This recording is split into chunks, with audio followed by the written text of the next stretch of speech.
reaction video for this 2021 free agency period. I am still exhausted from yesterday's intensity. What a day. I'm telling you, I learned more about Jets fans and our beat reporters and Joe Douglas yesterday than I think I've known my whole life, of however long I've known any facet of that group. It has been insane. I think this year I joined Twitter, and that might have something to do with it. I'm very used to being on Jetnation.com, and that's one thing. But let me tell you, Twitter's another level, man. But I hope you're doing better. Before we move into the video, I do want to remind you to please like and subscribe to this video. It helps me out a great deal, more than you'd think. Takes 1 second, little red button, boop, and it's done forever. You never have to think about it again. If you want to be notified when I'm making a video, you can hit that little bell icon, and that will do that for you. Don't forget to check us out on Jetnation.com. Like I said, there are thousands of people in there every day chatting about nothing except New York Jets. And you can follow my coaster tour around this country at Full-Time Coaster Tour on YouTube as well. That all behind me, I want to talk to you guys about a few things. Number one, I hope we learn something by the end of the day. It didn't take an hour before I was getting the tweets trickling in, and Instagram. I don't want to leave Instagram out of this. So Instagram, tweets, and text messages, and then Jetnation. It already started in the first hour. It was more like the jokes, you know? What's Joe Douglas doing? Ha, ha, ha. Where's my 10 free agents? Ha, ha, ha.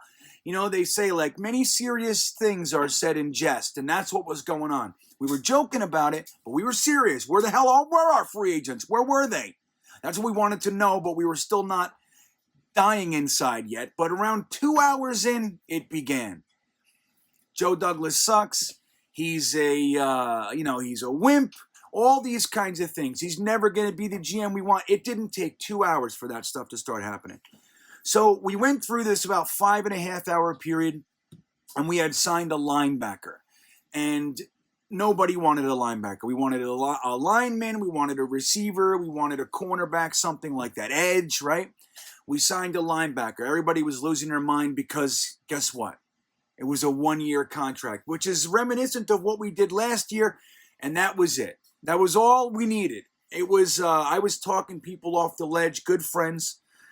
Some of you I just met, but guys I like a lot, you know, talking everybody off the ledge. Joe Douglas is the worst, and blah, blah, blah. So that 1-year contract, I thought to myself, why couldn't you just give us a 2-year contract, man, and not fall into the same line? So I do get it, but this is what happened. We ended up signing a wide receiver, Corey Davis. And then we signed an edge rusher, Carl Lawson. So we addressed receiver and edge. I swear the first text I got when we signed Lawson, we overpaid. So that's damned if you do, damned if you don't. We have all this money. Why isn't Joe Douglas spending it? And then he spends it. Oh my God, why did he spend so much money on that guy? So look, this is what I want to just point out. If you're not learning about this GM of ours yet, maybe I can help you. I'm seeing quite a bit of confirmation into things that we thought we might know about this man. He's not buying into the hype, guys. He's not doing it. He's not feeling the panic. I mean, there was a conversation I had last week, somebody telling me that if Joe Douglas doesn't nail this free agency and draft, he's on the hot seat. I could not disagree more. And I'm going to tell you right now, Joe Douglas is not on the hot seat, and nor does he feel like he's on the hot seat. This is different than Mike McCagnon, than John Idzik, than Tannenbaum, than Terry Bradway, and on and on and on. Those guys felt like they were on the hot seat at times. That's why Tim Tebow was in here and all that kind of stuff, okay? Revis, whatever else.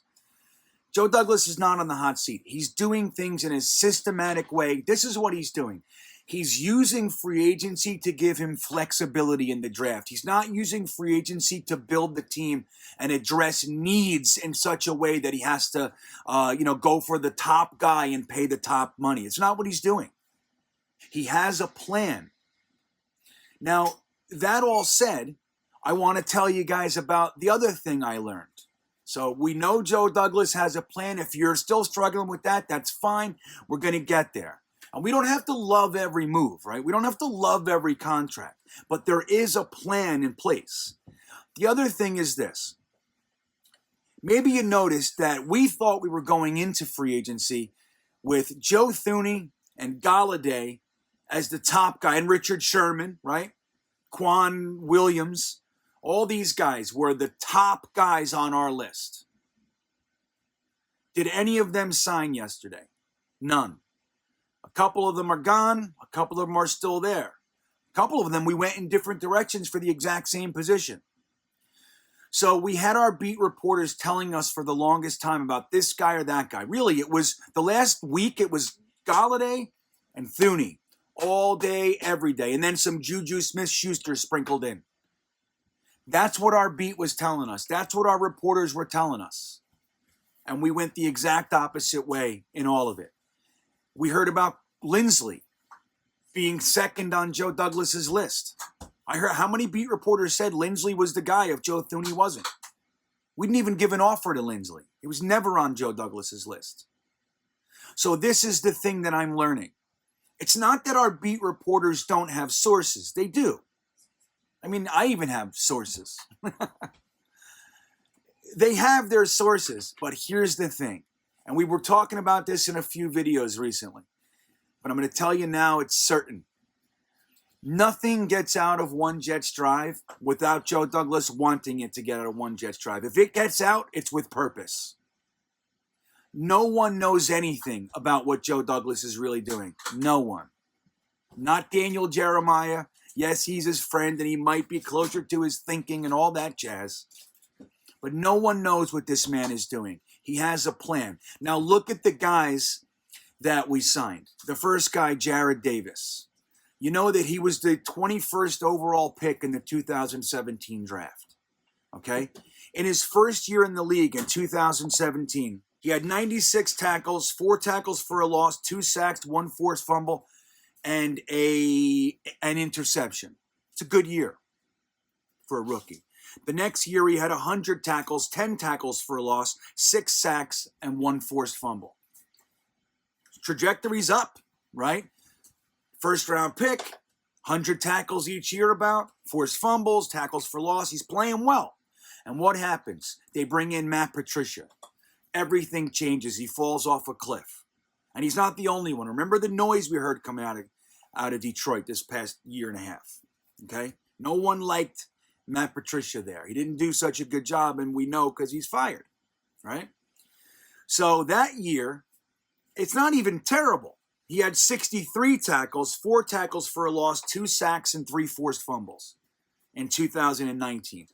Last year, Matt Patricia decided to put him in a rotational duty. He was the starter before that. He goes into rotational duty, and he gets 46 tackles, 1 tackle for loss, and 0.5 sacks. So this is a guy who, before Matt Patricia, was thriving. In college, he was a stud. Matt Patricia comes in, he dips, and Joe Douglas's evaluation of him was he's the guy to get. Now, the example we have of whether or not to trust Joe Douglas's evaluation techniques is George Fant. Nobody thought George Fant was a starting right tackle in the league, and I mean nobody.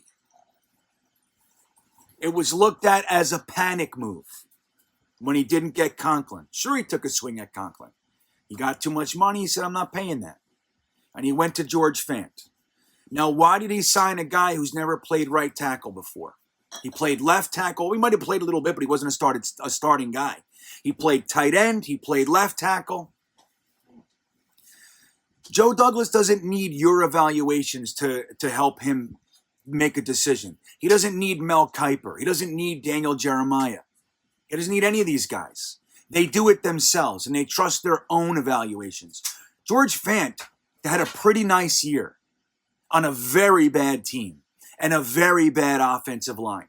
He played well. If we keep him in the fold, more than likely he's going to continue to improve. That was his first year as a full-time starter. He was voted team captain by his teammates. It's a good signing. And Joe Douglas went out on a limb. That was all him and his team. So now he's doing it with Jared Davis, who happens to be a first-round pick just a few years ago. Then we go and sign Corey Davis. Interestingly enough, Corey Davis was the fifth overall pick in the same draft. 2017, he played 11 games, 34 receptions, 375 yards. 2018, 16 games, 65 receptions, 891 yards. It's not a slouch. 15 games in 2019, 43 receptions for 601 yards.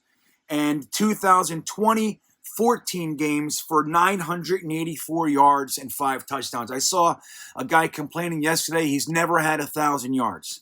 I don't know, man. 984 yards is $1,000 yards where I come from, man. Come on. What are we talking about? But again, he's on the upswing. That's what we're looking at here. Joe Douglas is addressing the stuff. Now, look, if there's bad moves, I'm going to tell you they're bad moves. All right, I'm not working for Joe Douglas. I'm not a spin doctor, but I'm telling you how I see it. We know that this guy wants to build through the draft. We know this. We know he's not going to get sucked into the hubbub and throw, ridiculous contracts at guys that are on the decline of their career. He's not doing it. Jadeveon Clowney, and no, it's not happening. Ju Smith Schuster would have really surprised me because of the attitude stuff, the dancing on on other teams' logos. That's not what Joe Douglas has been doing. No, if he signs him, he signs him. But I would be surprised. I don't know why others are. So guys, again, we need to calm down and trust this system. He's done nothing but good things. Then he goes and addresses the edge rusher. I mean, what could we want more? Yeah, sure, I preferred Ngakoue. I did, but I also knew that the way Ngakoue got himself out of Jacksonville was very reminiscent of how Jamal Adams got himself out of New York. I highly doubted that Joe Douglas was going to sign him. I wanted him. I like him. I think he's great. But I doubted it. So we go and grab Lawson. The guy's a stud. And he's got that high motor that Joe Douglas likes. Next to Quinnen Williams, they're going to be a lot of fun to watch. So I want to tell you, man, I think we're okay. Day 1 is in the books. Day 2 is almost in the books. We got all these teams signing quarterbacks. Everybody's losing their minds about Sam Darnold's going to be our starting quarterback. Again, we don't know anything. Nobody knows anything. We heard that 8 teams called him and offered second-round picks. Really? Do you believe it? Nothing they've said up to this point is true. Nothing they've said has happened. The only guys who got anything right were the guys who threw so much shit against the wall that some of it stuck. That's it. Yes, I mentioned Carl Lawson. Yeah, you did. You mentioned him. You didn't say that's the guy. Nobody said anything about Lawson, Davis, or the other Davis. Nobody. Juju, Galladay. That's what we heard. Joe Thuney, Lindsley. That's what we heard. So I feel pretty good about day 1. I hope you do too. Remember, our beat reporters don't know anything unless Joe Douglas wants them to know something. And that is the best news coming out of day 1. I hope you're enjoying yourselves. Calm down. We don't need anybody having a damn heart attack over this stuff. We're in good hands. Let's see what day 2 and 3 and beyond bring. And I'll see you guys soon. Thanks for stopping by. Don't forget to like and subscribe. And I'll see you tomorrow, I imagine. Good night.